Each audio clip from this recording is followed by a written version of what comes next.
আজকে কিছু পোলাপাইন আমার গার্লফ্রেন্ডে টিস করছিল, তুই আসলি না কেন? মার শরীর ভালো ছিল না, ওষুধ আনতে গেছিলাম, এই জন্য আসতে পারি নাই, বুঝছস?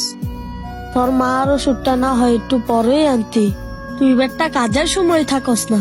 যা বেটা যা, তোরে দিয়ে আমি কি করবো? আমার মা আগে না তোর গার্লফ্রেন্ড আগে? তোর তো মা নাই, তুই বুঝবি না। তোদের মতো কিছু বন্ধুর জন্য আমাদের মতো ছেলেরা নিজের বাপ মাকে দেখতে পারে না, বুঝছস? আমি ভাবতাম তুই ভালো, ওই মেয়ের নেশায় তুই পইরা খারাপ হইয়া গেছস। পেটটা তুই কিসের বন্ধু হইলি? যদি একটা মার কষ্টই না বুঝস, যেই দিন মার কষ্ট বুঝবি সেই দিন দেখবি তোর চোখ দিয়ে কিভাবে পানি পড়ে। এখন তো তুই বুঝতাছস না। না রে বন্ধু, তুই ঠিকই বলছস। এতদিন আমি মেয়ের নেশায় আছিলাম, আজ বুঝলাম একটা মা না থাকলে পৃথিবীর কোনো সন্তানই ভালো থাকতে পারে না। চল বন্ধু, বাসায় যাই। চল।